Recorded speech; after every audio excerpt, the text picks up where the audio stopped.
I want to share a story with y'all. That's me standing in front of the Georgia Guidestones back in June of 2021. The Georgia Guidestones were located in Elberton, Georgia.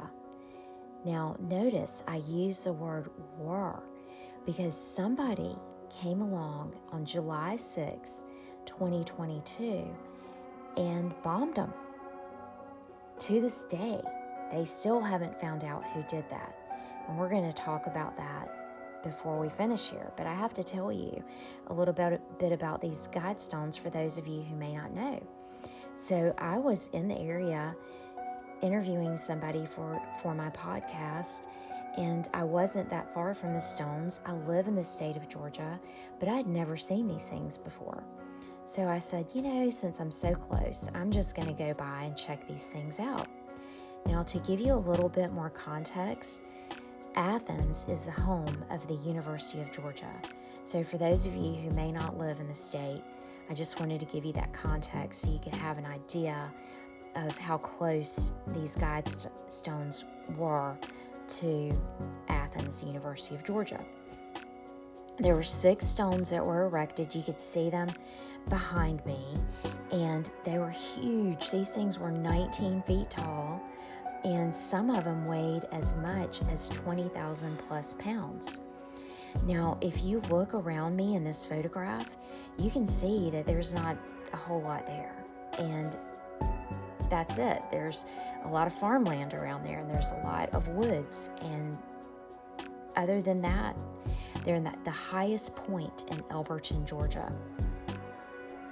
Back in 1979, some man rolled into town who called himself Robert C. Christian, or R.C. Christian. He even said, it's a pseudonym, not my real name. He met with a banker and arranged to have an escrow account set up so that he could put the money that it would take to make and erect these stones into that account. And then he met with one of the local granite companies there. That area is well known for their granite. Now, this guy at the granite company, the guy who owned it,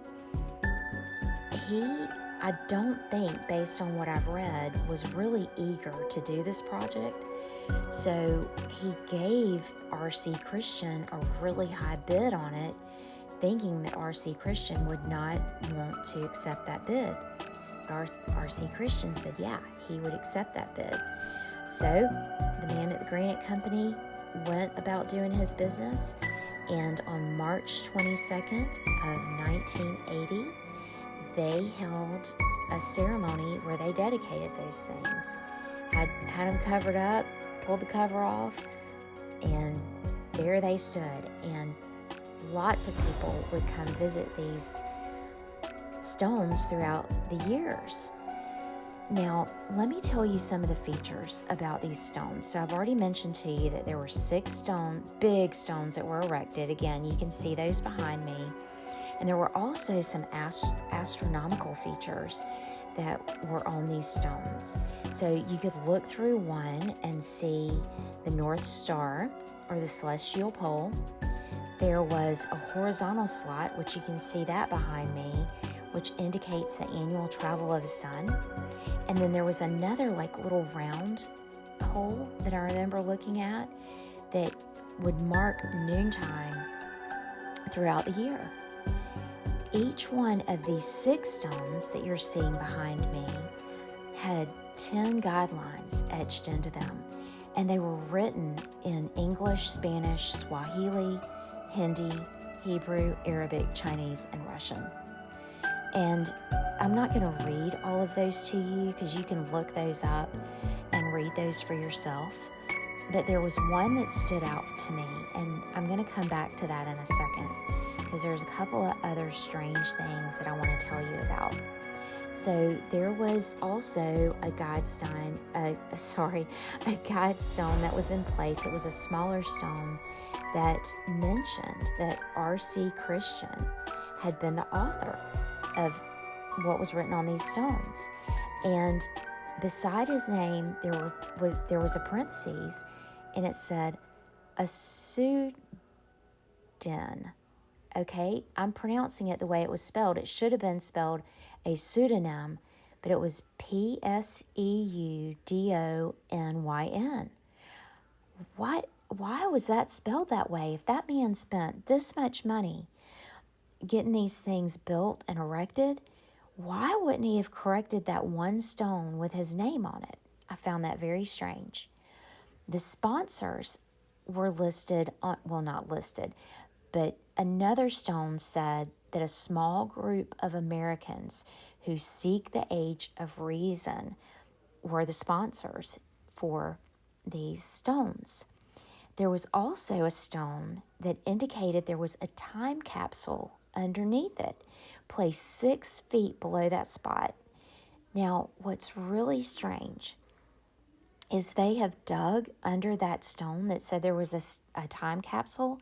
They went 6 feet, couldn't find anything. There was no time capsule. So to this day, we don't know who the culprit was who set off a bomb on July 6, 2022. There was video of a car at the site.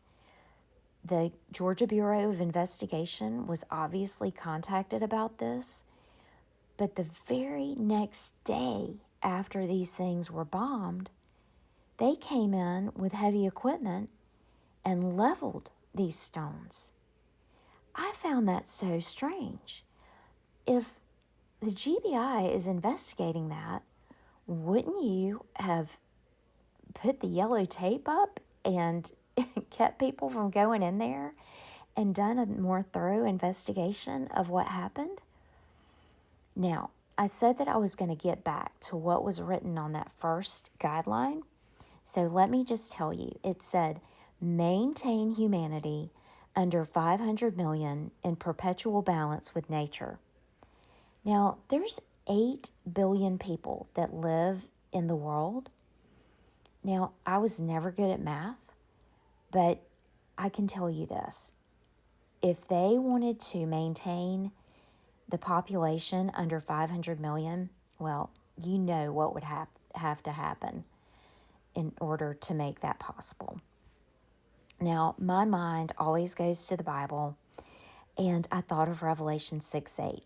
And Revelation 6:8 talks about a pale horse. And the job of this pale horse, he's given authority over a fourth of the earth. Now, given authority to wipe out a fourth of the earth by sword, famine, pestilence, or wild beast.